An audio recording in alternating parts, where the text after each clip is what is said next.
Today is November 5th, it's Tuesday. We're at the Charlton Board of Health meeting. All board members are present, as well as Jim Philbrook, our department head. First on the agenda was the signing of the minutes, which I believe have all been signed, as well as signing of the warrants. I believe that everything is signed that needs to be signed. Looks like we're going to discuss concerns about the wells and vicinity of the Brennan property. So we have a letter from, I believe it's the EPA. Jim, is this from the EPA? Yeah, it's from the EPA. It's actually in the town of Oxford, and the EPA is taking the cleaning up the site. And some of the neighbors are wondering why where they weren't notified. They were notified door to door and by letter by the EPA, because they told us in this office that they would handle all the notifications. It was their job to do so, and that they were going to improve the site, and there would be no risk to anyone in the area. So as well, I know we had, I believe, this letter that we have from the EPA. I believe it's on our website. It is. I had to put it on there to make sure everyone knew that this is going to improve that area, because it's a cleanup. It's not going to cause further harm. It's not going to allow anything that's there to permeate into the soil. And the wells there are quite deep. We tried to check as many as we could, so, this is surface stuff that needs to be cleaned, and the EPA is taking a step to clean this area, so. So if I'm understanding what I read about it, this was something that happened back in the days of the factories in Charlton. Yep. And then at a certain time years ago, it looks like it was destroyed by fire in 1995. The EPA went in and did, actually it says the background. In 1987, DEP took action to address the soil that was contaminated. So this has been ongoing since '87, and then they re-looked at it recently. The fence was breached or something, and so that opened up a can of worms, and they went in, and now they're just reevaluating the property. But there's nothing really we can do as a board other than an awareness. I mean, it's not in our town, and furthermore, the EPA is on it, so it's not like something's happened and no one's aware of There's what's going to be no on. cover-up. They're going to clean this to a point where it's clean, and if they have to go further or do anything further, they're going to do whatever they have to do to mitigate this site to make sure it's perfect. Yeah. So, How close is this to our town line? Must be pretty Well, you know close. that portion of where you go to Buffinville? Yes. Oh, yeah, I'm And then very you have to familiar. cross over down that area. There was sometimes I don't even know if I'm back in Oxford or in You gotta Charlton look, again. there's there on the dam side, there's a sign that says, one of Yeah. these signs, Oxford, and then Yeah, town if you go line, left, Charlton. there's like a little Conlon educational place there, and I played disc Oh. golf at Buffinville. If you go left there in Oh, Oxford, you come okay. back around, take a right, then you're back into Charlton, then you're back into Oxford if Yeah. you go too far. So yeah. that's that portion. Yeah. Okay. So anyways, that's more of an FYI for this board, and I know there was a couple of residents that reached out, and you guys talked with them. Some of the residents concerned they weren't notified. She stated to Andrea directly to her that they would do all notifications and door-to-door and mailings. So there's nothing more we can do. I mean, this is the federal government, so it's the EPA, so Yeah. and they're going to do it right. And they said they would make all notifications, do all the work, but they, as an abutter, they would notify all the butters. Okay. So the well contamination is an issue? Is there well contamination? It's kind of a... No, it's surface. There was an old factory there. So, but there's no well contamination in Oxford or Charlton residential wells? That I couldn't tell you. I don't believe they did ground testing. It's more of say you took an underground storage tank out and you did a test and you determined there was trichloroethylene or number 2 fuel oil, they would do a mitigation of the cleanup of that site. And that's what they're doing. It was an old factory and they're going to clean it up. We use we use all kinds of stuff there, but And replace the cap? It sounds like. yes. Okay. Didn't say anything about well water, it just talks about. Yeah, No, that's why I it's asked. surface, it's more surface stuff. I thought the man in the know Jim Philbrick would know. if he- No, it says that, EPA will coordinate with the town of Oxford to determine the much appropriate route, truck traffic contaminated soil will be secured on site temporarily while awaiting shipment of off-site EPA approved facility. So all that stuff's gonna be trucked out of there, that's anything that's contaminated. And Oxford Board of Health has not contacted us about anything, or you haven't contacted, there's no? No, they left it up to they did Okay. come right into the office. Okay. And just one more point of clarification, sorry, I keep Sure, talking that's without fine. even going through you, but, nobody mentioned this, but EPA and its contractors will begin mobilizing to the site the week of September 23rd, so they must be in a state of removal, and Yeah. maybe they're all done by now, I don't know, but, action is expected to take 3 to 6 months, okay. All right, just for anybody who's watching and maybe in the area. Okay. If there's nothing more on that topic, I say we move on to Flint Road landfill, specifically the update on the mowing. Mr. Chairman, I went there today, met with Bruce Burlingame. Mm-hmm. He's doing a fantastic job. I spoke to Gary on site, on speakerphone. He's away on vacation. He gave him a few other things because he wasn't quite sure. There was one other spot he needed done. Gary assured him where it was because Gary's I think he's in Colorado. Okay. But he was finished today at 3 o'clock. So Greg Root was asking. Gary said, just let me deal with Greg Root when I get back. Mm-hmm. Don't answer his email, and let the board know that I'm very satisfied. He even fixed the gate, welded the gate, so it's easier to open and shut, Bruce. Oh, yeah? Wow. Real good. I said, Bruce, did you do something to the gate? He goes, yeah, I just couldn't take it anymore. I kept opening it, someone could easily get in. So I welded a piece and I bolted it through, and now it's much easier for the lock to go in. I said, he went above and beyond. I mean, Yeah. he was very concerned. He did, what a difference to seeing what he did and what was done the last time. Last time was just pushed over, and now it was even more difficult for him this time. Yeah. As far as getting them paid, do we need to sign docs, or is that all set from your side? He said he'd bring, said we had a meeting tonight, I was gonna speak to the board, and he said, how soon can I get paid? I said, you bring the bill in, and I will get 2 members of the board to sign as soon as possible. Okay. But that hasn't happened yet. Has not happened yet. He felt he wanted to make sure that Gary was also satisfied. Okay. So he didn't mind waiting until Gary got back, Okay. and then he'd give us that separate bill that we're going to send to the other company. Okay. But he understood, but I tell you, he did a really good job. Good. Well, that's just, I think, his third time on it. Yeah, he So- knows what to do, and he was even in waders, whacking away and getting stuck in mud, just to get it done right. Good. Where they just brought machines in, where he knew you couldn't bring a machine in there. He brought himself in there, and then he kind of raked over it to look, but he just knows what to do. Yep. Okay, if there's no other discussion on the landfill, we're gonna move on to H Foot Road, Berry Corner Road, and Eleanor Lane updates. Here's the updated map. They have, as you can see, I'll show you the map. I think they have my notes. I think I gave my notes away to some guy over there. How many houses on the first page? Is 38 out of the, it's on the very first page. This one? Yeah. That are connected. All the red ones are connected. 48 of 86. Yep. That meeting was this morning at 185 Gulford Road. It's our last meeting. They're finishing I believe they're doing one side of the road today. I went there and one lady was not happy with a police officer. Told her to go all the way around in a maroon van, but he says, man, I couldn't even go up there.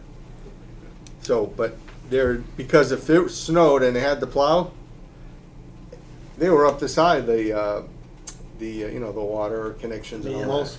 Yeah, they would have ripped them right off. So they had to get there. So they'll be doing right up till Friday.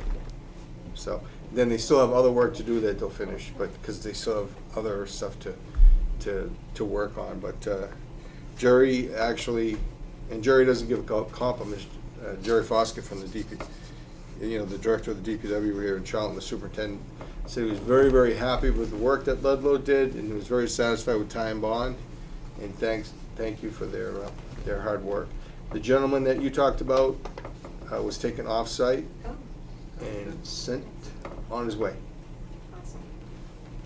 Thank you for I said, I don't think her wishes were to be fired, she just didn't appreciate it. And they Right, said right. they didn't appreciate it either, and he's not there anymore, I'm glad to know that, thank you. so.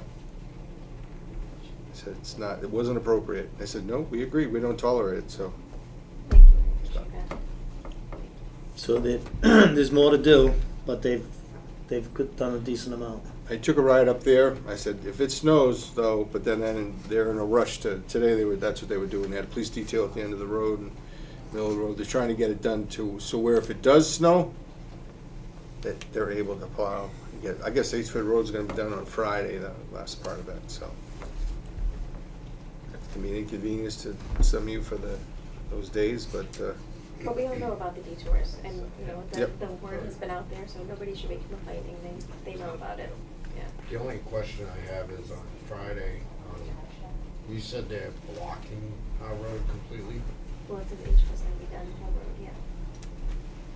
Alright, because my question is if I have deliveries or how am I gonna get customers in or out? That's, I mean, I know they gotta do what they gotta do, but what am I supposed to do with my business on that day? John? There was an email sent from a neighbor to Cassandra and Fabio, and they said, until they get up to your driveway, that's the only time you'll probably be inconvenienced, you can go one way or the other. That's Yep. a big So they issue. can go one That's side? Yeah, Okay. they'll be detoured around, and until they're right in front of your house is the only time you'll be inconvenienced, probably for a short time, by the roadside. I didn't see that. see, That's they're good. That's they're great. dealing with temperatures, maybe, Mr. Chairman. The discussion this morning was, Jerry felt if the temperature got too low, if that load got too cold, Yep. would they send it back? He said yes. So if that hot load's sitting in the truck too long, you probably know more than I do, then it's gone back and another hot load has to come in because he doesn't feel like he can compact it properly, and they don't wanna have that. So, Right. they're really, and there's someone there testing it actually, to make it sure before they put it down that it's tested, that it's hot enough and it's put down properly, so. Alright. I had just heard that they were shutting the road down. And I know in the past they've done one side than the other, and I'm fine with that, but it just sounded like, from what I had heard, they were just shutting it down when no one's coming or going. And I'm like, well, that just. No, but puts if a they're in halt. front of your house and on your side and they're going right by it, then you may be a point where you might have to wait to get in Of there. course. And I understand that, and I'm gonna try to, and I'm telling my regulars that Friday, if we can, to Yep. stay away, just but there's always times where stuff comes and goes that I Sure. don't know is coming or going, and, you know, that's the thing, I didn't know. I heard that the whole road was gonna be shut down No, all day. Jerry wouldn't let him. Okay, that's what I wanted to know. No. That's fine, I don't mind if we gotta go around one way or go around the other, just as long as I can get. Remember, they still have to coordinate buses. Right. That was our other discussion we had, cause buses can't just turn around either, so that's gonna be difficult. And I did forward the map to John, so maybe you can forward it through Cleanwells, unless you want a copy now, I can email it to you also. But this is the updated map. Yeah. I had to color in some with crayons because they just finished it and the map was done before. But this is what it looks like. That's quite a few. And if you look at H Foot Road, pretty good. Majority up there. Yeah. Majority. That's awesome. So, That's great. There's nothing else on Actually, Edgefoot Road, Mark? if I can, Yep. I just wanna jump back to, a couple weeks back, the last meeting we had, you asked if we were excited about having, town water finally. I just felt as though at the time with everything going on, I didn't quite, express my feelings the way I should have at the time, and I wanna do it publicly.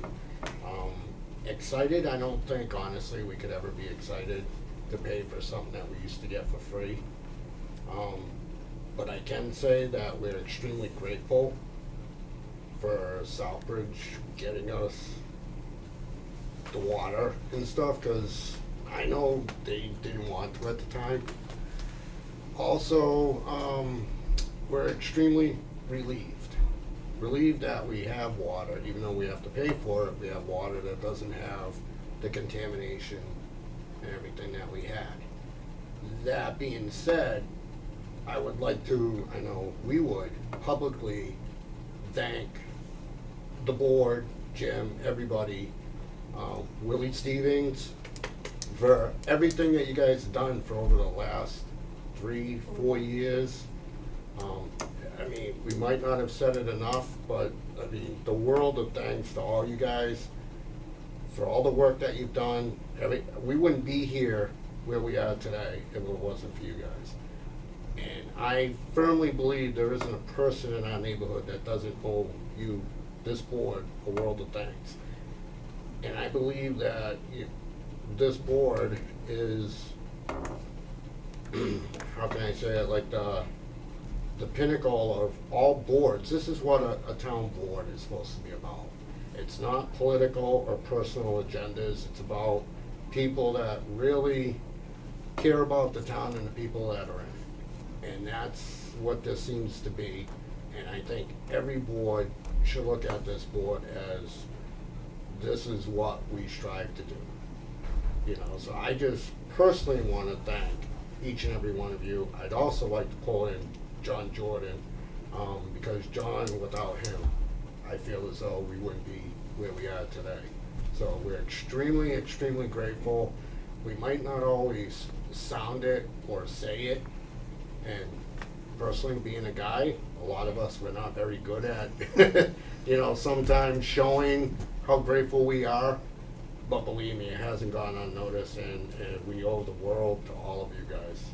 And we're really, really grateful, and thank you.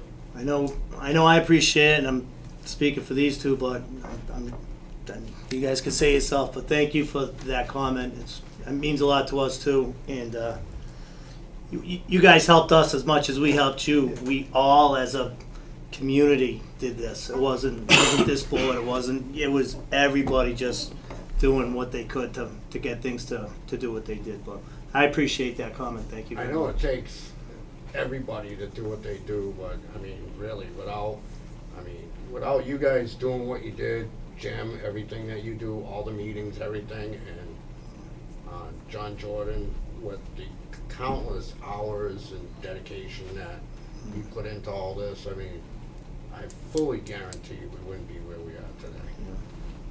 So thank you all. Say something? Kathleen? Thanks. I haven't been very involved in this project because I've only been here for 2 years, but less than that actually. But I just want to say that I think what's really important is the fact that you guys have come here week after week after week, and I don't think I think things would have moved along, but maybe not as diligently as they should have if you weren't sitting here. And you've put in your time for the whole neighborhood, really. And that's what citizens in Charlton all have to do. Instead of complaining, they really have to come to the board meeting, sit there and respectfully, consistently, steadily say what's troubling them, and until the board, whatever board it is, acts. And you've done that, so that's what I've seen since I've been on the board is your very calm and determined demeanor in the face of all this. So. Jim, okay, you next, Jim. I had to call the DEP this week due to the odor response complaints and talk about to Mary Jude. She didn't call me back, but she had 3 people call me. And the final call was from Jim McQuaid. They were on it, and I said, I don't appreciate that since August, what is going on with the odor response, because we're on it.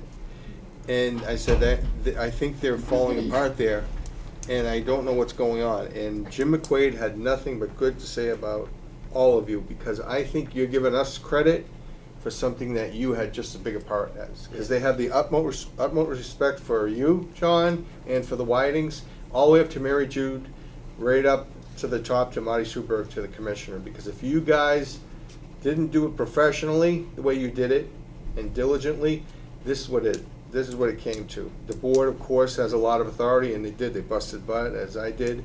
But where do you see someone get a water line that quick? They worked on ExxonMobil for how many years? Over 20-something. And you look at, you're getting already connected, and we're still waiting for ExxonMobil line to go. So, and there's still a lot of people that still have high levels of MTB, but he even had nothing but great things to say about John, and he even told me if John complains at 2 in the morning, decides to call you, and you feel there's an odor beyond that's reportable of trash, I have enough respect for you and John, especially as a town official, to write them up immediately. So you have to give yourselves a lot of credit also, because you did it professionally. So, John? thank you. I just want to thank the Whitings too for everything they've done and the amount of time they put in. It's always been us three pretty much pushing most things. And I can't tell people enough, and the board too, I'm sure you know this, that without the weight of the town board behind us and listening to us and talking to us whenever we had questions, I don't think it would have got as far as fast as it did. So it's a big deal to have a board behind you that's responsive and really takes action on behalf of the residents. That was just, I mean, I can't thank you enough for that. So, Appreciate that, thank you. John, you have anything? No, well, I'll just say that it's easier to be on this side of the table than to be over there and have to deal with what I've seen you folks go through for the past 3 or 4 years. And wouldn't wish that on anybody. And here we are almost 4 years later, and you're getting water, and we're still talking about odor complaints and, you know, the final paving and detours and all that. So, you know, you are a big part of this, and thank you for coming and showing up and keeping us informed, especially Jim as well. Thank you. John? is there an open forum after this for different topics? It kind of has to do with our neighborhood, but not about water. With the tobacco regulations? No, I just heard that they're looking to make a transfer station out of the landfill. And I want to know if the board would have any input on a permit process about that for odor and noise control. So Carl? that's not on our agenda. And I've heard absolutely nothing about it. Is I this- actually heard something also as well. But yeah, take it where you want to, Matt, but I'd be happy to discuss it another time. I think you're right. I think we would have to probably put that on the agenda just so folks know. So, this isn't the Charlton Sustainability Center, right? You're not talking about Excuse that? me? The Charlton Sustainability Center? No, I heard this from a board in Southbridge, that they've been approached to make that transfer station. And of course, we're concerned about odor and noise continuing and getting worse now Right. without Okay, proper, yeah. well, I'd rather not have it than have to deal with it, but A transfer station in Southbridge at at the landfill. landfill. At the landfill. To make Oh, it a at the transfer landfill. station. Right. I haven't heard it.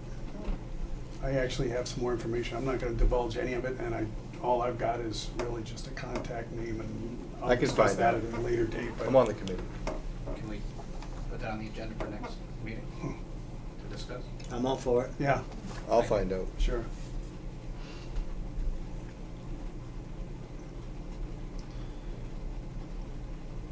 Something I just want to kind of echoing everybody else's, just thank you guys very much. I won't repeat everything that everyone said, but clearly you guys have gone above and beyond a lot for us. So thank you very much. You're welcome. Okay. Thank you for your professionalism. When you write a letter, people listen, you're like, Mrs. Hutton, I call you. Thank you. We're gonna move on to the next item, which is updates on the notification to retailers of new tobacco regs. What do you got, Jim? A headache. Oh, I know. Started with the first store and found a myriad of issues. Had to call the police. Then the signage issue came up because it says in our regulations that you have to have a 2-foot sign with 2-inch lettering, and it said it would be provided by the Department of Public Health. But I called Cheryl many times and asked her, where is the signage? Will it be provided? Do they have to make it now because they don't have it? I haven't got an answer. What the signage would say what? The tobacco law changes. Oh, the list of changes? Yeah, the list of changes. So I said, well, let's just worry about getting in the store what we need. So we made a short, I handed out everyone what they need and what they have and what they should have. And as you saw today, they went to the State House and they were mad because a lot of towns eliminated the menthol, which I said Charlton did not eliminate mint or menthol. So It's just mint, wasn't it's mint, wintergreen, and But I think our regulations just eliminated mint, isn't it? Did you- We did not eliminate mint. Right. Yep. But the definition of Menthol. menthol is considered mint by law, and Cheryl said that's a court-winning case that they already won. That it's considered a mint. So we allowed menthol, and under the definition of menthol was, I think, was it wintergreen? Menthol, mint, and wintergreen are the only three. But she said those have to be considered mint because they actually went before a judge, and the judge determined because in the definition it describes as mint. Right. And could I just add to that? So, I was gonna ask to have that put on the next agenda, to talk about the whole mint thing. I know what we had decided, but there is new information, and I picked it up at the conference on Saturday. So but I'm not prepared to share that now, so Okay. if we could put it on the agenda and then Sure. just reconsider the whole mint thing, and maybe we'll leave it there, maybe we won't. Okay. I'm all for that, John. Sure, yeah, because there may be also some updates from the state with the battle that some of the folks in the state are All the battling. small tobacco retailers, they actually picketed the State House Yeah, I saw that. because of the mint and menthol. Right. Anything else on that topic, or? Well, the 15th is the deadline, so they all know, they're all getting them out already. So, and I had to go down and actually describe to some people to make sure they understood. And that's when I found things that shouldn't be in the store that were in there already, so, but I explained to him, and he understands now, so. But people got a little violent to know they couldn't buy it. Yeah. So, from now on, when I go in to do that, if I have to, Cheryl Sbarra said that someone else from the state's supposed to do that, and she's looking into it and getting back to me. She said, if you do have to go, Jim, she says you bring a police officer with you because you're actually in a very volatile situation where this is something they need and want, and if they feel you're taking it away, they're going to become hostile. So, Yeah. and the chief has agreed that if I need someone for a bit, just call them, let them know. Yeah, and that's exactly what happened. Yep. So. Okay. If we're done with that, we're gonna move on then to our Triple E update. As you know, we've had what I believe is a frost. The weather is, I did go on a seminar. They activated emergency response, so I had to answer it and go through a questionnaire, but they feel that the risk is low at this time, and that's why we did end up lifting the ban. Although they're still hesitant to say that some areas still have not received what you determined as a hard frost, but they're talking by Friday and this weekend, definitively across the state, a hard frost. So they sent out a questionnaire, and that was what we answered. What it is, it alerts me through my phone, then I have to answer it and get on a phone call, and they update me. Okay. So, and that was updated in time, and they're just letting us all know that they feel that there's moderate to low risk at this point, so no other reported incidents. And by this weekend, I know they said snow, they didn't, but they're talking some really cold weather. Mhm. I know my whole lawn and my car, everything was, there was a frost. Down to 19 at night. Yeah, and that would definitely take care of it. So, and I did on the website, if you noticed, I took the Triple E thing down, that there was a case in town. I felt it was inappropriate to leave it there at this time. I agree with that. You wanna move on to violations of vaping orders? That would be the first place I went to, Okay. and that I told him I'd be speaking on the matter, Mhm. the Charlton Food Mart. Mhm. That he explained to me, Jim, I just have someone come in and stock. He says this stuff is legal, and this is what he stocked, and it wasn't legal. He was actually selling marijuana buds. Mhm. So, and I believe him, he didn't know. I have the pictures, I have it, and people were coming in to buy, and then I was throwing them in the box, and then it got to be confrontational with someone who was there. So, Somebody Marijuana trying buds to buy it. Yeah, yeah. At Yeah. a convenience store. I've seen them all over, and not Oh, just yeah. this town. That's the first I've heard of it. I can show you the pictures, and I was shocked to see that there was still vaping materials on the shelves. Marijuana buds. Yeah, so what happens is vendors come in and stock the shelves, and store owners don't necessarily see everything that's Sure, getting that's stocked. understandable. And if you actually saw the packaging on it, I mean, unless you actually sat there and read it, you wouldn't necessarily know what it was. And I think that's what happened in that case, because I was in a store in Spencer, and I'm sitting there going, yeah, look they sell marijuana right here. And it's not like at a dispensary or anything. And I'm like, go out to my wife, I'm like, there's a pot in there. I'm like, I don't think they can do that. And then 2 days later, me and Jim have a talk. It's a child. I'm like, I It's know 'cause exactly what you're talking The about. it's a bud off the plant, a package, it's $10, and it's just a low THC level, not the high Oh, THC, but it's low enough to where they can Is it under constitute. 3%? It's 1, 1%? yep. Well, then it is legal But to sell it. 'Cause no, it- I the 3%. I sent it to the state with a picture, and they said no, They did? because you still need a special license for it, and they're not approved for it. It would have to go through, Green Gold Group, which I'll mention after, is opening on November 11th from 10 to 6 for medical only. So I sent it to their attorney, the stuff that I saw, and he's an expert. He's considered a state expert. He's an attorney, a marijuana attorney. He said, where did you find that? I said, in a store. I just don't really know because of the percentage of that.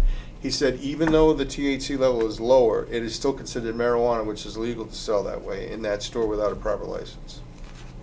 And where I saw it, it wasn't just like one package. It was the full spread. You could get A, B, C, D. I mean, you could spend $10. You could spend $30. I mean, it was the whole thing. So the percentage may have varied too. You're right, and I didn't know for sure, and to be honest, I'm like, it's too weird. The vaping was pretty self-explanatory. Vaping is not allowed, so I took the vaping stuff out. But when you get there and the lady that, someone tells you, yeah, they sell marijuana here, it's like, no, they don't. Well, yes, they do. So he's been explained to and referenced to. It's just the state hasn't come to a conclusion. You need a special license to sell marijuana. Marijuana, in my opinion, is marijuana, whether it's a bud that's 1%, 2%, 3%, then might as well just sell it everywhere. Why did Green Gold Group pay, all this money for a license to sell it legally, and then down the street you can go and buy exotic bongs and marijuana and CBD oils and gummy bears and hemp cakes, and everything was there. So it is a learning experience not only for the store owners but for myself to really determine what is. So I took a picture and sent it, and they said no, what's not allowed. So that's what I got Problem solved for now. for now. They come out on Sunday when I'm not working. Could be. So I'll try and get those signs. If not, Bill Plant from Heritage Golf Course wants to comply, sells single cigars. Now he needs to know, because of our regulations, he wants to comply with the signage so people will know. He'll get the signs made, but it says that DPH is going to supply them, and so I don't know. So Can we work with them on a case-by-case basis? we will. We're going to have some kind of leniency for a while until we can get determination that the state did say they would provide without cost the signage. It's in our regulations. So, Okay. and some stores don't have room for that type of signage. Yep. They might have to make room Yep.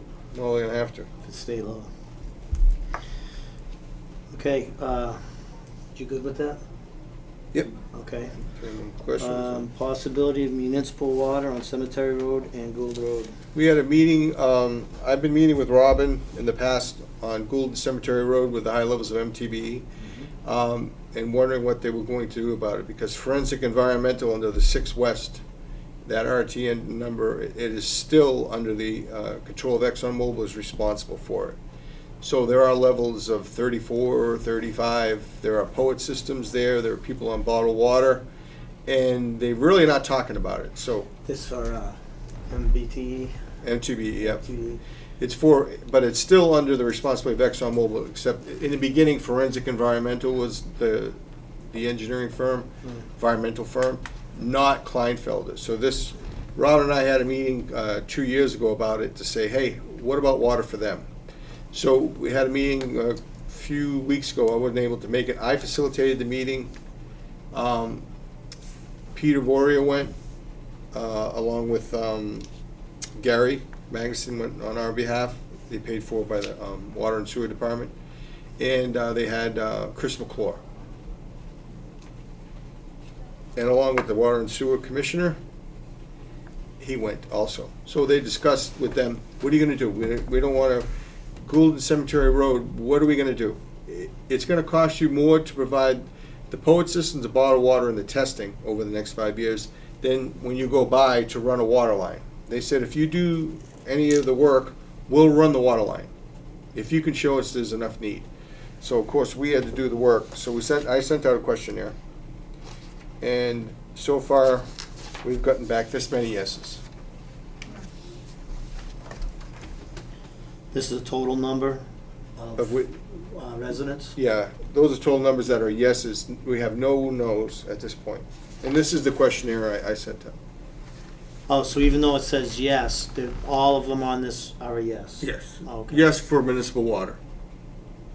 That means they'll agree to the same Just thing. to the water, okay. They'll agree to 14. decommission their well, they'll agree that, but it would be paid for, and ExxonMobil Kleinfelder, through Kleinfelder, has agreed that it would be more cost effective if we did some groundwork first, and if it was feasible, that they would run a small line up there to give them municipal water. Jim, if I could ask something, how many houses are we talking about that are currently suspect, roughly? I mean, I don't need exact. 20 to 30, maybe, if Okay. that, it depends how far out we go, but there's still, I mean, we have 3 or 4 houses on a POET system, we have 5 or 6 houses on bottled water. What do you do, leave them there and just forget about them? No? So we had a meeting, and we said, what are you gonna do about it? You're right here, right now. What's it gonna cost for you to run a line over there and tie this in? Or do you wanna continue to pay Kleinfelder? I know one house in Southbridge, in Charlton, right on this road, was $8,800 a year to pay Gary for the past 5 years, just to check the system, change out the filters, and it was abandoned. We could have paid 3 times over for the house to be connected. So now I've got an agreement signed, and we're gonna connect that house, free the town of the RTN number, so we're off of that responsibility of any of the contamination. Why would we be doing work at an abandoned house and changing out filters? Because the house is still under ownership, the people that owned it are currently, have left the house. So it's the town's responsibility? No, the person who inherited it, their son wants to sell it, so he's fixing it up. So he's agreed, But nobody's living in it. no, not till recently, Okay, so. all right. It's gonna So be just- interesting, because Gould Road's a dead end. I know, and you'll have to talk about blow-offs and all that other stuff, because you're right. That's the only question they had, was who's gonna pay for the blow-offs? And it's not gonna be the town of Charlton, because town of Charlton got stuck with a $60,000 bill last time for blow-offs for the Harrington Hospital and for this building. 60,000. Yep. What's, Sorry, Greg. I was just gonna say, what's the state limit on that? Is it 70? 70. But when it's a release, any traceable amount is considered a hit. Yeah, no, I get it, I'm just wondering what the state It's 70. limit was, 70 They've agreed to put filtration systems at 32. at 32. Yeah.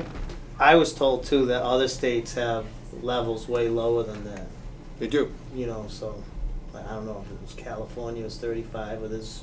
No, I think it's Vermont is the low one, 34 or something. Yeah.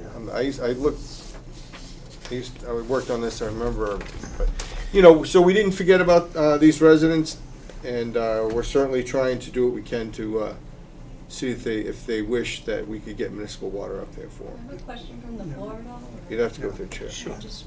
I'm Kathleen, I live on 46 Gould Road.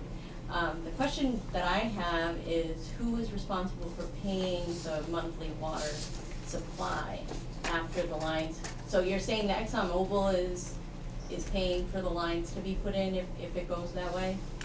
The Mhm. town is not, ExxonMobil is taking over? Yeah, the town. So after the lines are put in, who is paying the monthly water bill? The homeowner. Yep. The homeowner? So how is that fair to the homeowners to have to suddenly who paid for wells when they built their homes, such as I did, that those wells are now not healthy for us to drink from, as far You're as. preaching to the choir. Right, right. It's not fair. But, so, wouldn't it be cheaper for the homeowner for them to all have a filter system placed that ExxonMobil continues to provide filter service for, then, no matter what the level of MTBE? Obviously, they're gonna try to get out the cheapest way by putting in the lines and then causing the homeowner That's not true. to pay. The DEP does not want the people to live on filtration systems when there's a release. Those releases at some point have to be closed. So in other words, this is What, I'm associated. sorry, what is the release? It's associated with a release from the Mass Pike 6 West. Oh, okay. So in order, they don't leave those open all the time. They have to, the responsible party at some point in time has to step up and do something to correct this release. As you know, I get all the reports into the office. It may be unfortunate, but I think you'd be happier drinking clean water for your home than, because at some point in time, these filtration systems are inconvenience, they're high cost, and they're not going to let them stay there that long. That's why the DEP sat down and listened to us to say, hey, they don't allow releases to last that long. So they said, you will, as you go by, if it's feasible, tie a line into every house, but we need to know how many that we will tie in, because you have to decommission your well as part of the That was my ExxonMobil. Why next do you have to question. decommission it? Why do we have to decommission it? You don't Because have if we're paying monthly for the water, and we have to water our lawn or our gardens, or that's going to cost even more. Well, that's the thing is that when you have a contamination where the aquifer's being drawn on, the DEP frowns upon anyone using it, and then if ExxonMobil is going to use their money, they will not allow you to keep your well, period. That's part of the agreement. If I can, Jim. So, what ends up happening is, it's not mandatory. So, it goes by your house, there's a water line there. They ask, they strongly try and get you to tie in, because it's for the benefit of you and it's for the benefit of the environment. So it's really the right thing to do, but it's not mandatory. This board's not making anybody do it. It's a voluntary process. But the deal is, well, I can't say because the deal hasn't happened on your road, but prior deals on Northside Road and other, Stafford Street, Mugget Hill, up by the Casella landfill. Basically, when an entity like ExxonMobil is willing to tie you in, then you make a deal with ExxonMobil that you will decommission your well. And they're looking for a permanent solution. They don't want to tie you in for with the water and then still have a well. So we've gone through this round and round. We've talked to people with horse farms that use a lot of water and not even that aren't contaminated but are in a contaminated area. And asked this board, what are you going to do about it? And we're not making anybody, there's been time and time again, that we're not forcing anybody to tie in. Strongly recommend it because it's the right thing to do, but we're not going to do that. But the decommissioning is a deal that you make with ExxonMobil. So they're willing to front the expense of tying you in and providing you with that water, and they'll pay to have your well decommissioned, but those go hand in hand. But that's a deal between like Exxon and the homeowner. It's not mandated by the town.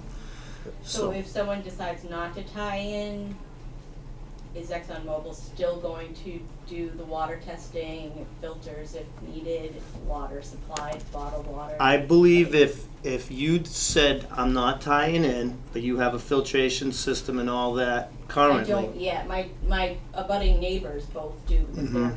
my level's like a 7.6 at last check. What's yours at last check?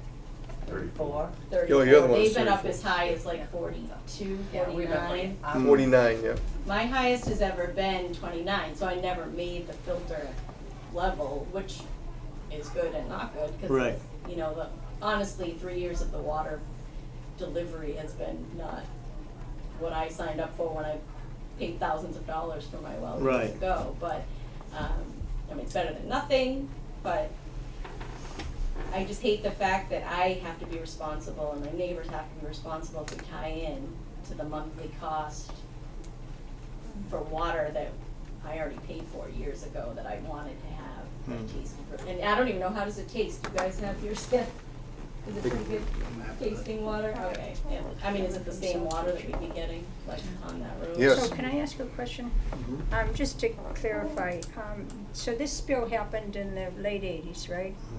And on Route 90 West, and you can see on here how it is originally just affected homes on Stafford Street.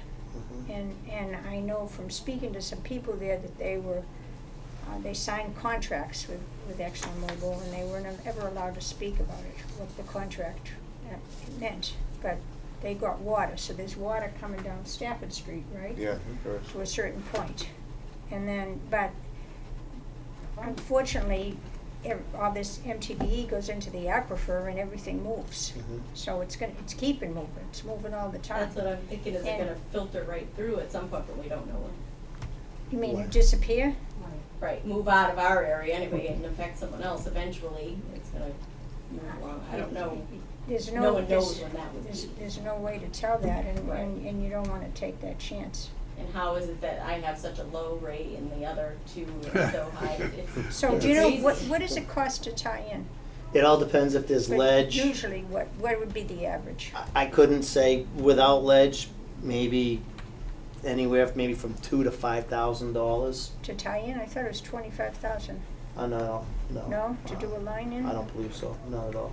Decommissioning's expensive too. Decommissioning goes by the foot. It depends how deep Yeah. your well is and whatnot. But yeah, it's not a Okay.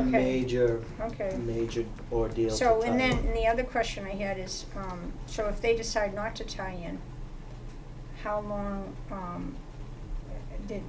there'll be an end date before they have to decide to tie in, is that right? They'll probably have a sign-up sheet of the neighborhood that will tie in, and then there'll probably be a deadline on you must tie in by this date if Right. you want to get through Do the you have Exxon. any dates in mind of like starting of construction or? I think we're at the preliminary stages of this whole thing, so I don't believe they said, yes, we're gonna do it. I think they said, yes, let's look into it and see if there's an interest in it. Jim, you know more. We were just trying to do the best for the residents.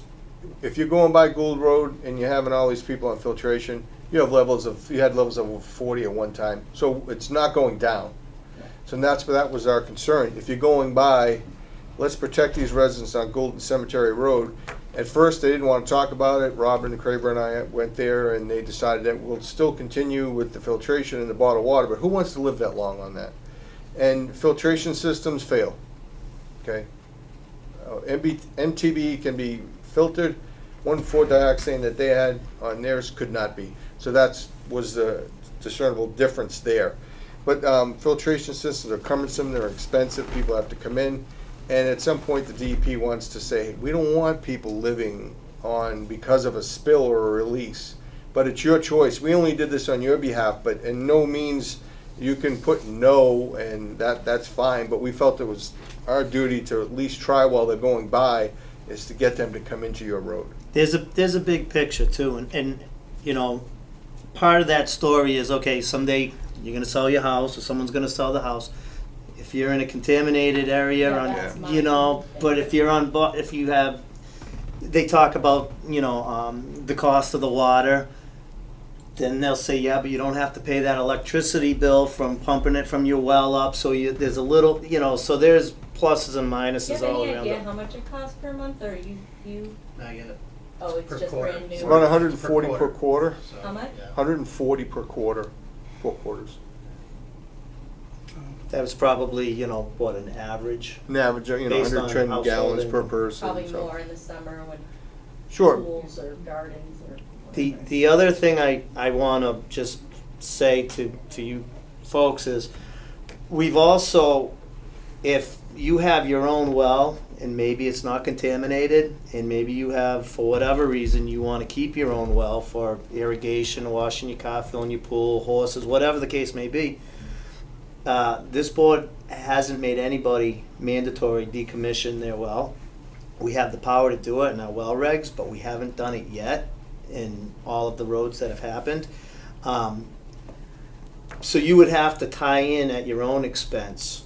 You might be able to tie in. Oh, if they bring it down, you tie in. As it later. goes by, you find a private contractor to tie in.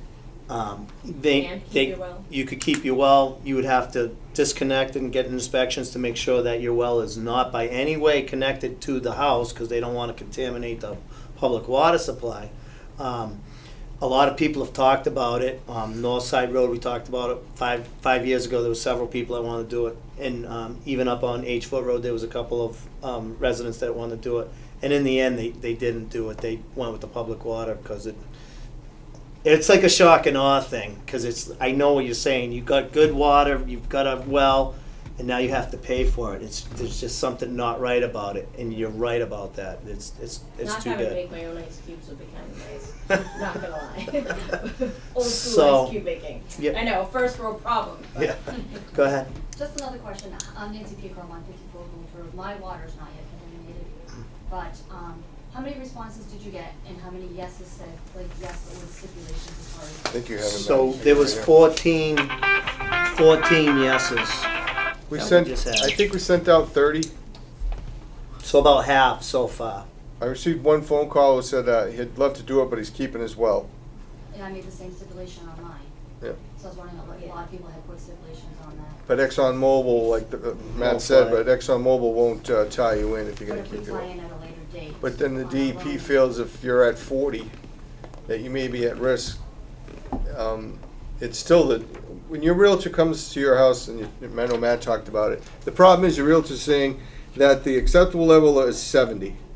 So they're gonna ask, is the water potable? And they're gonna say yes. I think that's disingenuous if you're selling your house, if you have a filtration system and stuff, because it's related with a spill. It's not it's not something that's naturally occurring like arsenic or one of those issues. So that would be the problem there. Problem is, we're just trying to help you and the residents before they go by, is if to miss the boat, and if everyone wanted to get water, they say, well, why didn't you do anything for us before they went by? Because they could have just came in and took care of that area. But they're claiming that it's not their issue, that it's someone else's spill and someone else's responsibility. But the DEP said absolutely not. So And keep in mind, Johnny, I'll get you Yeah. next, I promise.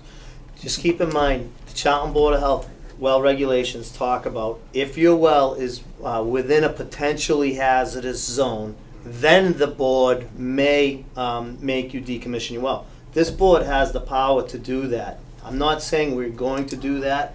Boards change, and 2 years from now, 3 years from now, there may be 3 new faces at this table that have the power to do that. And so that's something too, that if the contamination levels increase and things go south down there, this board may just say it's mandatory, and I think the board could get it done. So the public water is really the right thing to do, but it's not mandatory. We're not forcing anybody to do it, but we're like kind of twisting your arm saying, please do it, because it's better for you. It's the right thing to do, so. So if I'm not contaminated, will ExxonMobil hook me up if I were to say yes? I And would- keep my yes. well? I would believe so, yeah. they will, because you're part of that line. What was the second half of that? And keep my well? No, My well's no, not no. contaminated. No. If ExxonMobil or anybody in, like up the street, it was town of Southbridge in the state, if they pay to tie you in, you are decommissioning your well. That's the way it is. Did you have something, sir? Yes, Dr. John had something. John, go. Yeah, I just wanted to bring up, we have 2 things. One, nobody's discussed laterals, so when they run a line down Gould and Cemetery Road, I believe it's for any buildable lot there. Yes. The construction company will run a lateral off the main line, so that if you say no, or if you've got a house lot there, I believe. That's a they good will- point, They yes. will put a lateral right there under the pavement, out in whatever it is, 4, 6, 8 feet, 10 feet, whatever, so that in the future, if a house gets built, or if you kept your well, or or whoever, and somebody buys it and they say, hey, I want town water, it's still a big deal, but you've already got the lateral that's there into your property, boom, and it just dead ends there. That's one thing, just for just a second, so I don't lose my train of thought. No, go The ahead. other, excuse me. The other thing is, and it hasn't been discussed tonight, I know we talked about this before on the H-Foot Road, Berry Corner Road issue. They had to have a certain number of houses to have a loop, or you have a problem with water that stays in the lines more than 7 days or whatever the. 13 is the max that can stay in the line. 13 days.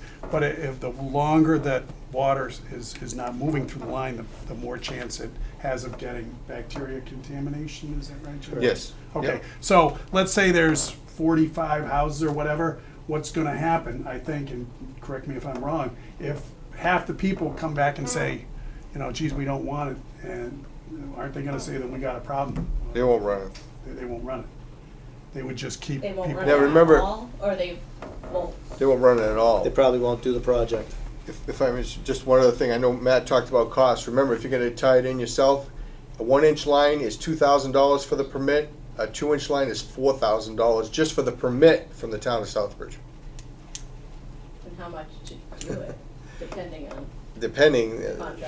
you Yeah, got that's what well- I thought, 2 to 5,000, but if you hit ledge, Yeah. that just blew your budget. Yeah, but the application alone is $2,000 or $4,000 just to go and apply to have it done. Now, And do they run it in the same area that your well is already in?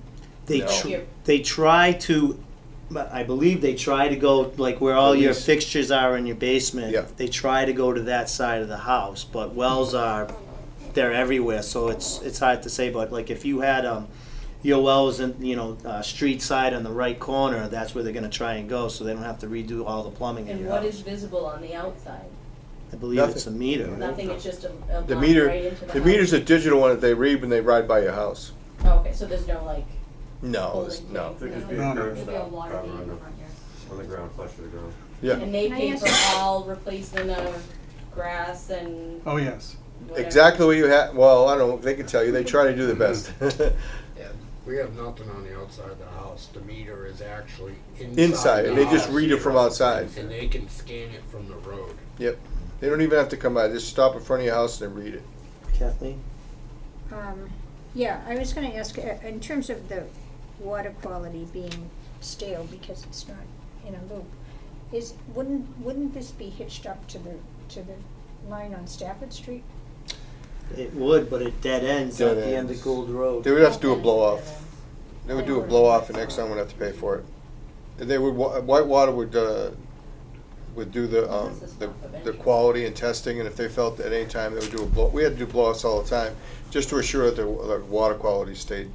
The water is great from the town of Southbridge, it's not that, it's like the chairman said, stays in the line too long because you don't have enough users, then you're gonna have issues of stagnation of water, so So what, oh, you said they probably wouldn't do it if it wasn't ever. they would never allow it because they constantly are testing it, and they would do a blow off for you to assure that your water is good quality. I wouldn't say everybody, but they wouldn't do it if there wasn't enough. Maybe like 3/4 of the people, Just like Certain- with this certain number of area. houses. Yeah. enough to keep it flowing through. Correct. Yeah. They need 8 to 13 on the street, and we end up getting, through a lot of work, 88 out of 94. Yeah. That's a lot, but we had to do I had to do a lot of knocking on the doors, a lot of letters. So, and I don't even think it's for the usage because it dead ends. So what happens Yeah. is there's probably gonna be a fire hydrant or something at the end where water continually flows to keep your water fresh.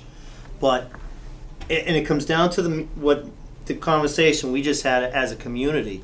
If, just say there's 50 homes from Stafford Street, by the time you go down Cemetery Road and you end up on the end of Gould Road, I don't know how many houses, but, and, 5 of them are interested, they're just gonna look at it and say, nobody cares, we're not doing it. They're just gonna do filtration systems. If as a community, those neighborhoods raise their arm and say, yeah, no, this is important, this is our health and our children, and this needs to happen, they're gonna look at it and see what the community wants. And that's how these folks got it up on Berry Corner Road. They petitioned hard and made it known that contaminated water was unacceptable. Was that contamination the MTBE too? Or No, that was a little That different. was the landfill. That was We had some landfill. homes with MTBE and like 8 other contaminants plus 1,4-dioxane. 1,4-dioxane was the worst one. But they pretty much had everything. You name it was up there, so. But it wasn't ExxonMobil. No, it wasn't pointed at ExxonMobil, but the point is, that's one reason why they said to this board, and specifically Jim, you do the work, we'll let you know if we're gonna, do it. So that's why he reached out to the residents in the affected areas to see, in fact, who's interested in doing it, to try, so now we can go back to DEP and say, or ExxonMobil and say, look, all these people are concerned, and so that's. So they have to be looking at their figures of how much it's been costing them so far and how much it will cost them, like you said, Long term. 5 more years of. But remember, filters, MTB, although water, it's not been really determined as a carcinogen, they had 1,4-dioxane, which is a known carcinogen. That's why it went a little quicker. Right, yeah. MTBE is probably going to be known as a carcinogen at some point, because some doctors say yes, some say no, because I've done a lot of studies on that. But it's still, you don't want your family drinking. And what level is? And what level would it be? It's just that I felt, and the board felt, that we should do our due diligence to the residents to make sure that if there was a possibility to get you water, if you didn't want it, that's why we sent out the questionnaire. But later you wouldn't say, well, you had the opportunity and you let it go by, and we don't want to let it go by. So that Old Nugget at the other top of the hill by J. Ham, that's not contaminated in that area? If we have a house that hits and it's within 500, it may be, and that's what we're looking at. I don't know if that hit up there or not. It didn't yet. Do you know where she's saying? Yeah, I do. And that would really bring a lot more into it. It seems to like, Is Gould beyond Coptic? Contaminated up there? I don't Over the even, railroad I have side? friends on that side. and they on don't Gould. think It's That, coming up on Gould. we're on the other extension of Gould out to. Coptic is a hit.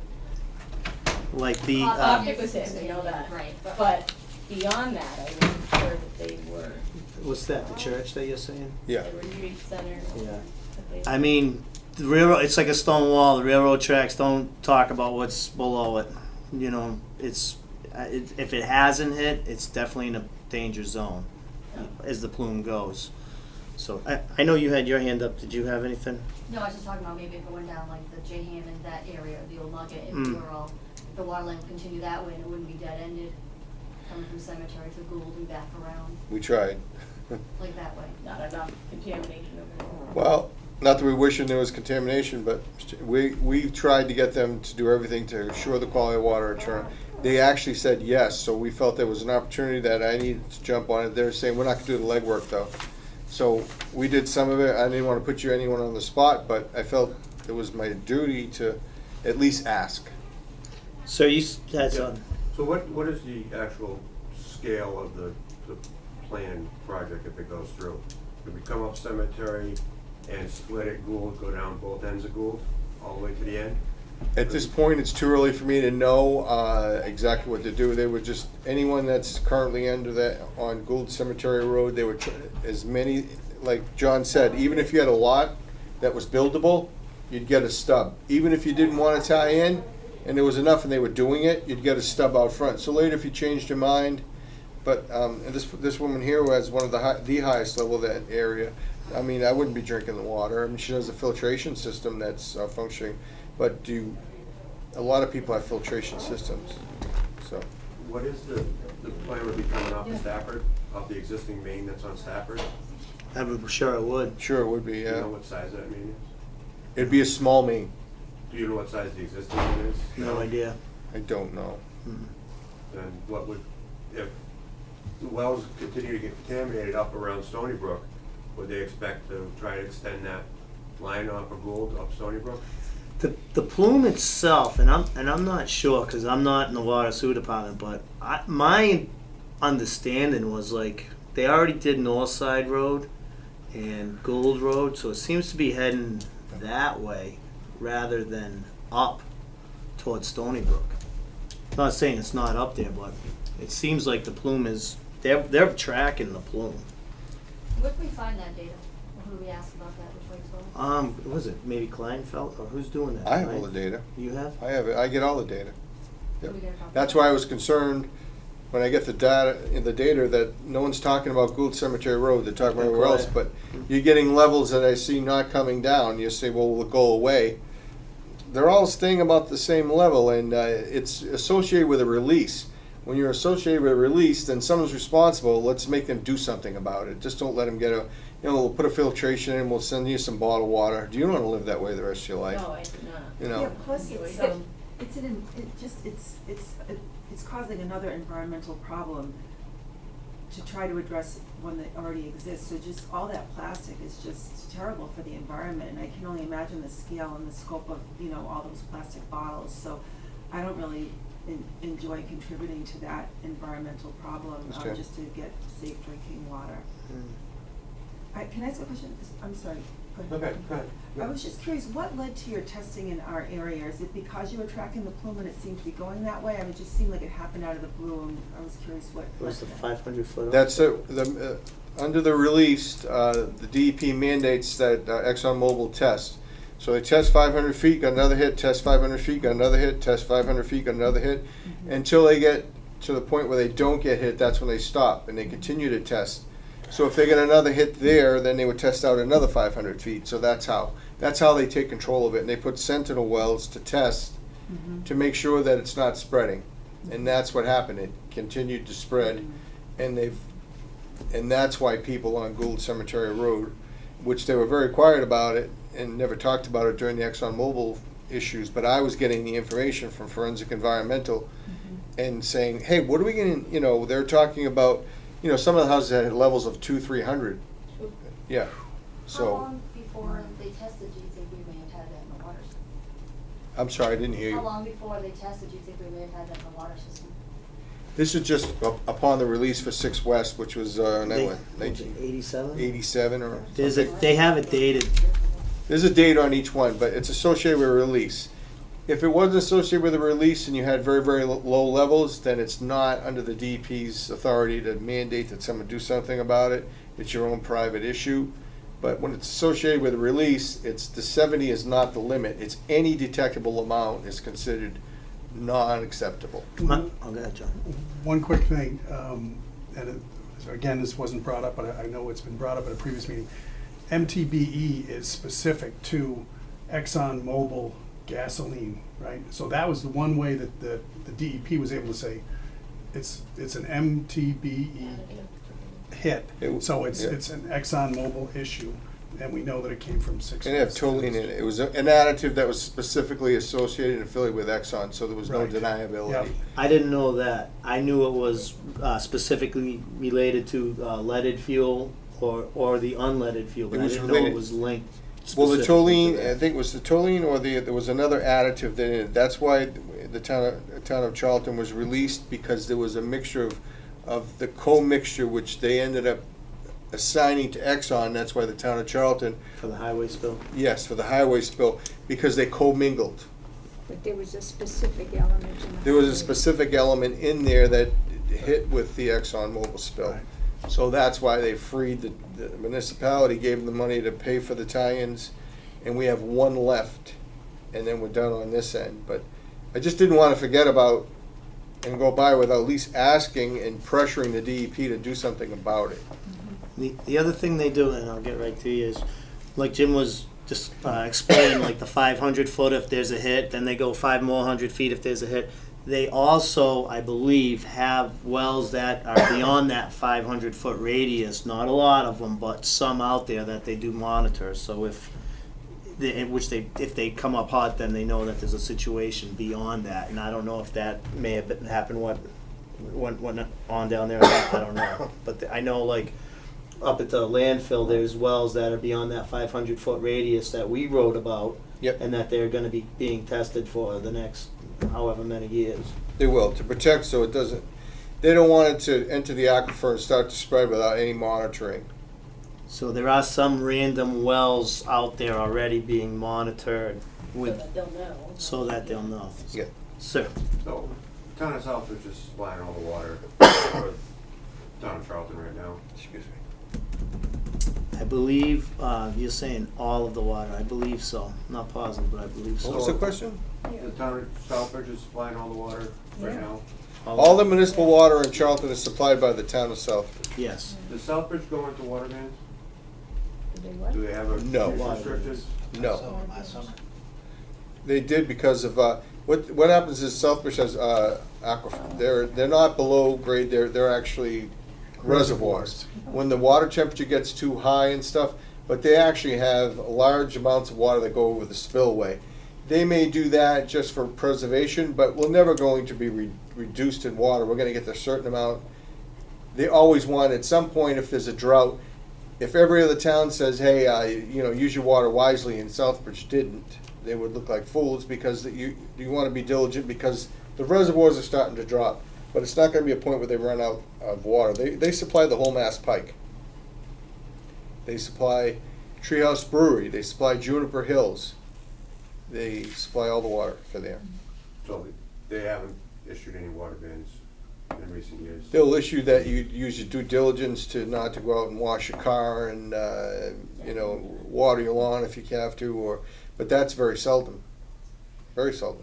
And it's 6 reservoirs, correct, Jim? 6 very large reservoirs that are Very very well well protected protected. with a $12 million filtration plant. They were just awarded the #1 middle-class water supplier on the east, I believe, on all of New England or the East Coast. They just won an award. If you ever get a chance, I've been over there Yeah. touring the whole I- reservoirs. I work for RHY Kirk. Yeah, I was gonna say, you work for HY, you must, Okay. you've They been actually there. own Whitewater. Okay. So then you know. Sorry, It's, familiar it's with that. really a beautiful system. But I know that they've the got. contract is coming up for bid also, It is. and They just mentioned that if today in the meeting. unfortunately we don't get the bid, and other companies do, I mean, is the board gonna fight to make sure that water quality stays the same? I think that's tested by the state, isn't it? It's tested by the state, but it doesn't mean that they can. Well, today we mentioned at a meeting that Whitewater's contract's up, is what he's saying, with the town of Southbridge. I believe they're very happy with them, and I believe they would stay status quo. Well, another company may just, I've seen it, because I build water treatment plants, wastewater treatment plants Mhm. for RHY, and I've seen other companies come in and let equipment just fail, and treatment facilities go by the wayside. And water quality, yeah, it meets the state standard, but it's not award-winning water quality anymore. That's why Whitewater's been with the town of Southbridge for the last 20 years. The contract is coming up. So to answer your question, I don't know what this board could do about that in Southbridge. I'm not saying we couldn't do anything. I know you Just couldn't do saying. it, I don't know does this board have any say in a vote into, who's running the water system No. based on our usage of the water in this town? I would think it would be, the only time we would have any sort of leverage would be if something changed and then resident complained or we were made aware of an issue with the water coming from Southbridge into municipal or other wells, other taps up here. And then if we had the water tested, we found an issue, then we'd probably have some leverage, to my mind. I agree, and with that being said, that threshold of us stepping in may very well be Massachusetts standards. So, I'm not saying that's what it is. Which is a lot lower quality than what they're producing now. Correct. Didn't RH White build a pump station? Yeah, we've done a lot of work over there. But I know that there's other companies that are trying to move in the area. Oh, yeah, we discussed a little bit at our meeting today, because everyone from Whitewater was there, and they were joking with them, but I wouldn't worry about that right now. It's potential, could happen. I know we used to own the whole treatment plant. What is the water pressure like with, is it good? What is it down at what would it be down at our end? What is currently on Stafford Street? They had to put pressure reducers on their street, We're at 60. 60. You get between 40 and 60. It depends With what your size- well, it's 40. Depends on what size main you're on too, Yeah. and the usage during the day. Like to know what size main is on Stafford Street now. I can find out if you want to give me my That's card. available, yeah. I can- Water and sewer would know, that starts to get on their end of it, but, I know we put that in, but I don't remember the size of it when they did it. yeah. It's a whole different division. And how invasive is it for the road itself? Like, will they just pave a little patch down? They don't pave our road now. The guffaws. It'll look worse than what we They already don't have. change. Yeah. They have a brand new road. In Yeah. the end, it will probably be fresh paved, In the end, yeah. in the end. In the end, after how many months of having it ripped up? Has it been almost a year? Well, our stone, our Over a road year, now is over a just, year. chipping oil Yeah. every couple of years. It would So be, it's not even paved. it would be a construction nightmare probably as the process happened. It would not be pleasant. It would And there's be, no short way How long back out, go? you have to No. go down and around. and it's inconvenient because a lot of that Gould Road is dead ended. So if you're down there and you're trying to get out, it's going to be hurry up and wait, and it would be a probably painful process as that was installed. It's doing a maximum of 100 feet of pipe a day going down the road. Yeah, it would, you know, in the end, it would be worth it, but during its process, it would, But they're doing True. it'd be rough. about 100 feet a day. Anything else on Gould Road or any other questions that we can, One John? thing, one of the ladies, and I'm sure some of these other folks, Jim, if you can just give them information so they can request that of you, if that's easiest, I don't know your That's name. like for a map. Mrs. Picard. Right, I'll give you a business card right behind you. And that, because if you're looking for test results, it's, anything really to do with this board is all public, so you're absolutely more than welcome to it, if I'm speaking for it. Go for it. Former chairman. Should, before Got they a couple of go by, years it before I said- get back in that seat. Kathleen's up next. No, not at all. Do you guys have anything else? So feel free to call Jim, even if it's 2 in the morning, you know, you can't sleep. Believe me, it whatever. happens. And we have Yeah. low water pressure. Yeah, right, yeah, anything at all. Yep. And I will answer. So, we'll try it. He may not be too pleasant, but he'll answer. You may Yeah. go, oh. New phone, who dis? Yeah. Okay, so I think we're gonna move on then with the topic unless there's anything else. Kathleen? Yeah, Thank you for coming tonight, folks. couple of things. Sure. I went to the conference for the MAHB, the Boards of Health in all over the state, and I got the certificate. Nice. Nice. Hey, wow, So, yeah, can I see that? yeah. Gotta hold It it up was to the a- camera It too. was a full-day conference, and they went over all kinds of things. And so I had a small list of some things I want to talk about in other meetings, but I do have a small list of what I thought were interesting facts. I'm sure you guys all know, but I didn't know them. So I just want to, with your indulgence, read a few of them. Go for it. So, all food that's sold needs to be inspected unless it's a fruit or vegetable and not cut. So, if you take a pepper, you can sell that without having it inspected. But if you cut that pepper, Thank you. it has to be inspected. Thank you. So that was really kind of And fascinating. Is that because it now is potentially Because hazardous? it's been processed, Processed. you know, so it's been cut, and Jim knows all this, but honey is not regulated and does not need to be inspected. And it's the one food that never goes bad. You don't have to Yeah. refrigerate or anything. You can My keep wife it in has your cupboard for tea 20 every years. Right. Really? There's 351 cities and towns in Massachusetts, and there's 351 boards of health. And in the whole country, that's incredibly unusual. Like California, in the whole state of California, there's 18 boards of health. Yep. But in Massachusetts, every city and town in Massachusetts has a board of health. Wow. So Kathleen, you said California only has 18, which is unbelievable because they have, what, 22 million people? Yeah, They do much bigger. districts. They do districts. Districts. Now, what about the other states? I mean, whether Well, it's the other Nebraska states or are all, I mean, Texas. none of them, I don't think any of them are like us. We're one of a Massachusetts. kind? Massachusetts is one of a kind. Okay, Yeah, interesting. so, and every board of health has either 3 or 5 members. Although the other interesting thing that's come up is that if you only have 3 members and you have to, 2 members have to discuss something, then they can't. And everybody can. So they had to go to a 5-member board because there was things That's why that they Southbridge couldn't went to pass. No, remember. the rule is if there's, from my understanding, if there's a 3-member board and 2 members are conflicted, after the rules of something are engaged, then all 3 members are back in. Okay.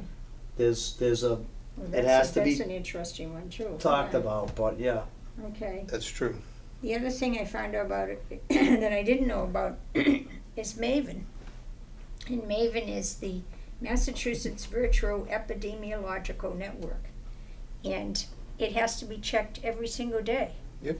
And they have all this information on it, and I just can't tell you about it. and it's very complicated to work the system. That's And Jim has to check that every day? I don't know. The nurse checks it, doesn't she? Or whoever we Myself hire. in conjunction with the nurse, speak frequently on issues of MAVEN. The only one that's authorized to see it are myself and the public health nurse. And Andrea is the record keeper as administrative assistant. Board members are not allowed to see or get on. Oh, because I was trying to get on. And then the police showed up. It's a HIPAA violation. Oh, All right. you go. See, So I'm now you've learned exempt, something else. I'm exempt from the HIPAA because we have, I really can't talk about it, to be honest. Okay, that's all right. I don't wanna didn't say even too know much. about it. No, I've been on MAVEN for, 20 years or so. Yeah. So it's very difficult to get on, sign in, there's all kinds of protections and stuff, but we have to assure that anyone, maybe over the weekend who had an animal bite or there's communicable disease is not taking the medication, that myself and the public health nurse assure that they're not at risk to the general public. And is our public health nurse Cheryl Ruinski, Ruinski? yes, she's the very best. Could we ever have her come to a board and just chat with us? Because Didn't I've she never met come? her. She came She to came. one. She did? It's been a while. I just spoke with her. Again, I'm going to refrain from speaking any further, but if you'd like her to come to a meeting, but she cannot discuss MAVEN. No, that's all right. I just I really She's very didn't nice, she can come. know what she does or anything about her or anything. She's so a very, was- I know, I should speak on this, she is, now that you mention it, she's a She very works important for the part. Board of She Health. works for the board Right. through myself, but a lot that she does is confidential information, but rest assured that we had our flu clinic, she was here Yeah. at the okay. senior center, we set up that. She was we had a setup drill for our grade for emergency preparedness, so if we could set up a site that we needed to vaccinate everybody, she was there, part of it. Her and I were the two people that set up the stations, and were asked all these difficult questions about if someone came in, this and this and this, so, but she was part of that, so she affiliated with that. We used to pay an astronomical amount, and I think Matt was the chair at the time, we were paying $14,000 to $16,000 for Harrington, which no longer does it. We jumped on with Cheryl Lewinsky from Sutton, and we're the last municipality that could get her because her town wouldn't let her do anymore. And it's only $4,000 to $5,000, and last year was even less, and we get the same services. That's wonderful. So Is there any way we could just meet her so that you tell me when you'd like her to be here, and Cheryl would be happy to Anytime. come in. any Cheryl and I speak quite often. okay. Yep. Because it's good for You'd me like to her. know so that I can tell other people about her, you know. Let's see, the other interesting fact was that Maura Healy is very supportive of boards of health. And everything that seems to go before her, where it's a conflict with the Board of Health, she seems to fall in our favor. The open meeting law has been updated, and I haven't read the new update, which I should have, but it was updated, I guess, a couple of years ago. And they have, in some towns, they have chronic complainers, people. They have one guy that has fired like 96 open meeting law violations in 1 year. And they constantly have to send him all this stuff. I think it's maybe Framingham or Shrewsbury, I'm not sure. And so they've changed it so that a person can only complain 5 times a year. And if your board has been charged with an open meeting law violation, then all new board members have to be advised of why you were charged and what the result of it was. So that was kind of interesting. The other thing is, if you make a decision and you consult with counsel before you make that decision, the counsel says, yeah, do this, it's okay. and Cheryl is not counsel, she made us go that over and over again. But say we consulted with our own counsel, and he said, yeah, it's okay to do that, and then it turned out that it was wrong. You're free, because you consulted with counsel. So you cannot be charged as a board with an open meeting law violation. You notice how Cheryl always said you should consult with your counsel? Yeah. I'm not your counsel, but she is. But it's true, if you consult with counsel, you're free of liability. But she's not our particular counsel. And they said in any kind of noisome trade issues, bring in the DEP right at the beginning, because then it'll eventually get to them, and if they already saw it from the beginning, they'll be more apt to go along with whatever you decided. Talked about natural gas, and they actually mentioned what the letter that you sent for a site assignment, a possible site assignment. That's the one opportunity that we have. We can do a site assignment, which means that people have to come in and explain to us what they're doing and why it's not hazardous. So that was kind of good And that to hear. was reiterated, if I could interject here. As you know, I'm on the LNG committee for the town, along with, it varies, probably 5 or 6 other members plus alternates. But the lawyers for the LNG committee, LNG, NEC, I believe, is the company that's involved with trying to get this facility in down near Outwall off 169. Anyway, they came back and they had 2 specific questions, and I probably should have checked with the other board members, but I didn't have time. I had like 1 day to get less than a week to get the response back to the Amy, and I can't recall her last name, the lawyer that's representing the town in the LNG committee. But they had 2 questions specific to the Board of Health, and I just wanted to confirm that, and I did with Jim. And one of them was the site assignment that you just spoke about. That's why I'm bringing it up. They wanted to be sure that we weren't asking for a full-blown site plan review, but as you stated, that we just were asking to have public comment and answer question and answer Reserving our questions. right to do that. That's right, we are reserving our right. So they know that. The way they read it, they just wanted to make sure that we weren't saying, no, come before the board, and you're gonna have to, have engineering plans and everything else, and it's gonna have to go through us, and then we're gonna approve it. Well, we already know that's not the way it works, and sitting in on these meetings with the LNG committee, even the planning board isn't really allowed to do that, because the way that the laws are written for siting of natural gas facilities such as this in the state, you can skip over a lot of the zoning regs. So that was one of their questions. The other one, what was the other question that they wanted clarification for? There was 2, I went over it with the town planner today, but he said that held the most power was the 2 that the board had asked for. Right. Yeah, either one was just clarifications of. Yeah, just of what- clarifications, but and they know that the board has the authority to do so, and that's why they're asking, do you reserve the right? I think you should reserve the right until you feel yes. that you've Yep. been aggrieved. So, so there were a couple more things. Basically, and I'm sure you all know this, but Board of Health powers are derived from police powers. And, which is very powerful. That's why I carry a badge. Yeah. Huh? That's why I carry a badge. Pretty soon you'll be Yeah. carrying a gun, Jim. Yeah, I mean, that's- Thank you guys. Thank you. Have a good night. Thank you. Thank you. Have a good evening. We'll see you in several weeks, I guess, huh? And, we are considered a non-preemptive, board. In other words, we can take any state law and, we can make it stronger. We just can't make it weaker.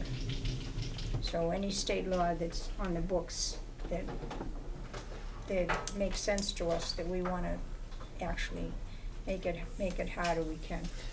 I never understood that. And the reason why was they said you have federal law, Right?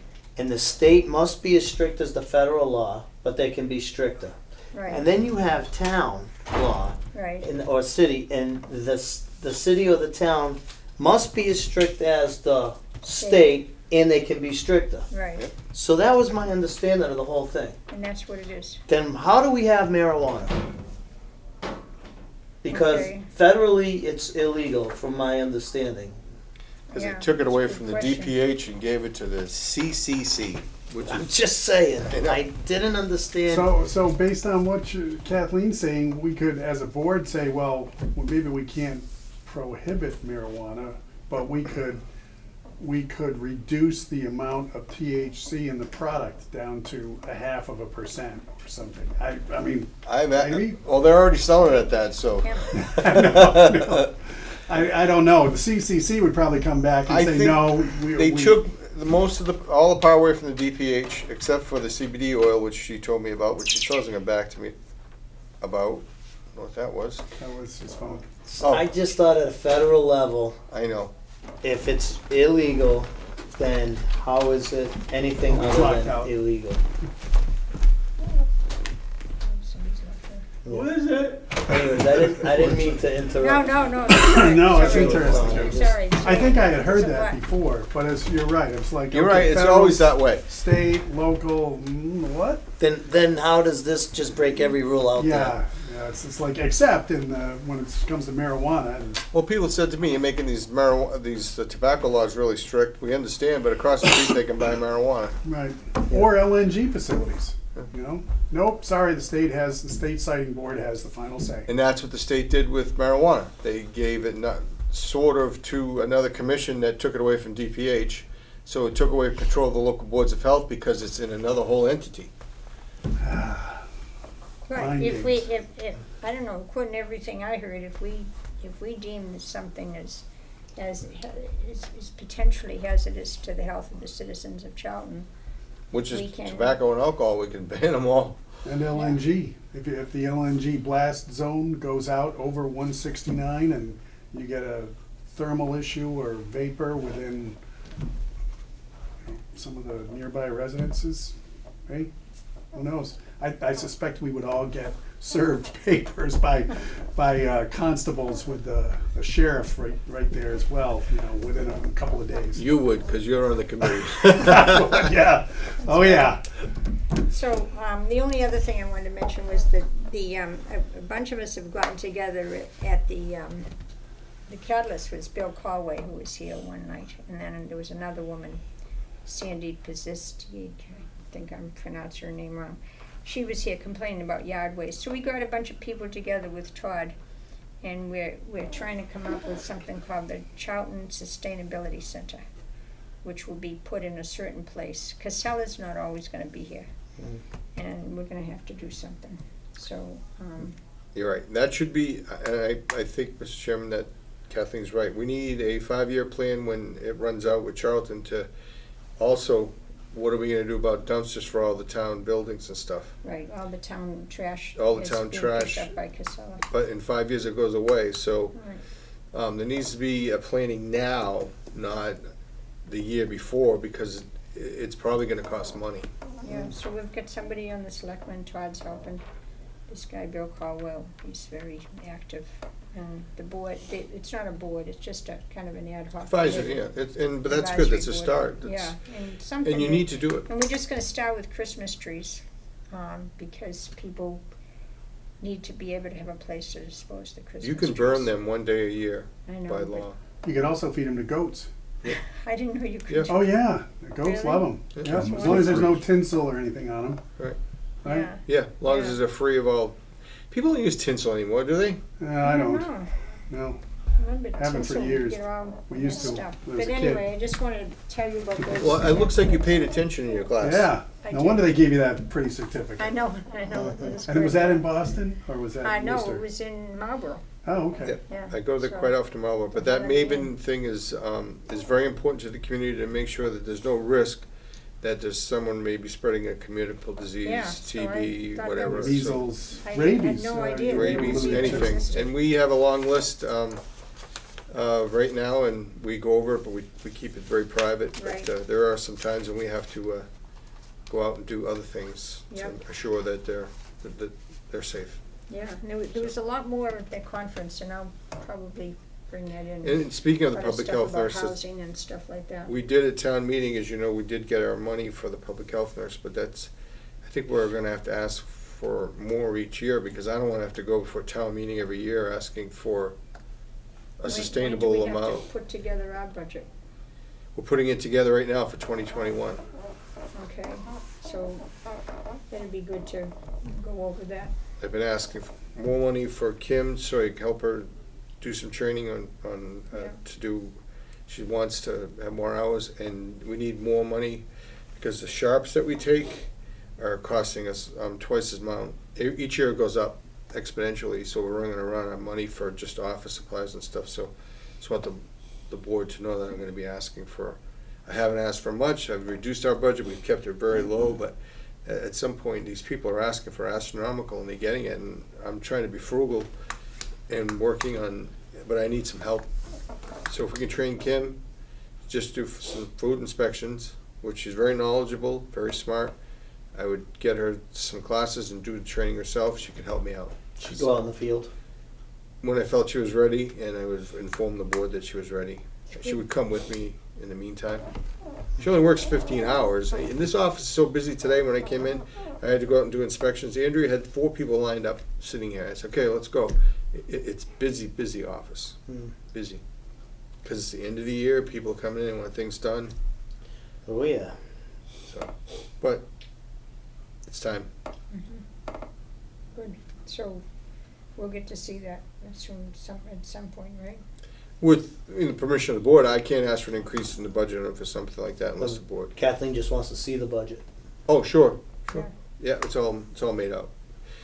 We'll have to, I think in order to ask extra for the increase in the budget as status quo, we have to ask for FinCom that we want an increase on this line item. Right, And then we go before them, and I'd ask one of the board members to come along. And I've done it before. right, well, it'll be a little bit different this year, In a better way? yeah. Good. So, I think we should try to, I just believe you don't ask, you don't get, so I think You're right. we should ask for what we really feel we need. We're not FinCom. So, FinCom, other people can shut us down or try to say that you don't have enough justification or something, but I think we should ask. And so that we have enough to be able to protect the health of the citizens. Charlton's growing, it's busy, I'm getting more busy, and with the with Treehouse Brewery, that's an additional 150, 160 inspections alone this year. It's just, You're going out that often? out there Saturday, and they had food truck wars. The food trucks, yeah. Yeah. Because someone showed up that wasn't supposed to be there, but it was the #1 truck in the country. It's called Cousins Lobsters. And the other 4 vendors were mad. I said, I just give the permits and inspect. So the supervisor from inside had to come out, because I had to go in and get beard nets for a couple people inside. I know they keep them inside. I left a box there. And they were like arguing. I said, they all have valid permits. It's up to Treehouse to determine who they want there. So I wasn't getting in the middle of it. But if they're serving from a truck in the town, don't you have the right to say, we don't have the paperwork for you, there's no permit? No, there was paperwork. Oh, there was. It's just that Treehouse usually does a scheduling of what 4 trucks come. So it wasn't. She made a they were on the mistake. The guy schedule. showed her Okay. Treehouse Brewery at this date, so she said, "You're here. You're right. It's my fault, Lauren." Okay, all right. I said, "This is private property. As long as they have a valid permit and I Sure. sign off on it, and the board signs, and I do the inspection, and we're okay. I can't tell them they can't. That's up to Treehouse." So were the other folks upset because they thought that more people were gonna go to this This lobster truck one? is 4 times the size of theirs, has a TV screen on the side, has advertisement around the top, and it has a cult following of 50 to 75 people wherever it goes. My God. Lobster rolls are their specialty? Yes. Okay. And I have to rate them when I go out and write it on the board, and the last time I gave them an A+, and the whole crowd went, yay!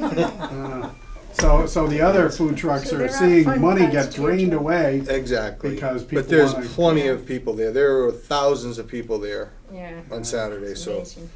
amazing, and now they're gonna double the size, well, the storage. Have you been in there? Never. I have, but it's been a couple of years, I think. If any on the board would ever like to take a tour, just, I mean, I don't drink alcohol myself, whatever, but just to see the building alone, it's amazing. Yeah. They sell coffee, seltzer water. CBD? No. They will never enter into that. No, I'm just- I shouldn't have even They mentioned. never into that. And they're doing something on the road. Yes, they are. They worked with the state, worked it out, and they are going to do something on the road. But they're adding a large storage warehouse, and they just increased the size of their tavern to triple the size. And, there's hundreds of dogs there, little kids, it's And a band usually. a band, they had a fire going, I mean, Yeah. it's just, my wife comes, my daughter came. Well, just look at the cars coming out of there. It's the ones, of course, everybody's supposed to go right, but you look, every time I'm driving down 20, somebody pulls out. Well, the problem Half is the it time bottlenecks down to one Pennsylvania, lane. Where do New you turn York. around? Yankee Diner? Yeah. Well, they gotta do something else, either put in a Griffin light Road? Or, Where Matt, where you work? You know how dangerous it is coming out of there? Yep. So I'm trying to be the good person, go all the way down to 169, take a right, when I could be shortcutting and going through Heritage Golf Course and going right to my house. But I don't want to do that because, I get in an accident, I'm going to look like an idiot and they didn't follow the rules. Yep. So, Zorbis was coming before the Board of Selectmen tonight, I think. Yeah. I don't know what. someone, do you know what happened? Swifties turned in their liquor license, by the way, Yeah. which means they're closed. Tonight. Did they, yeah, I The- think. Zorba's turned it in. They're working on renovations, but they're wondering what's going on with the road.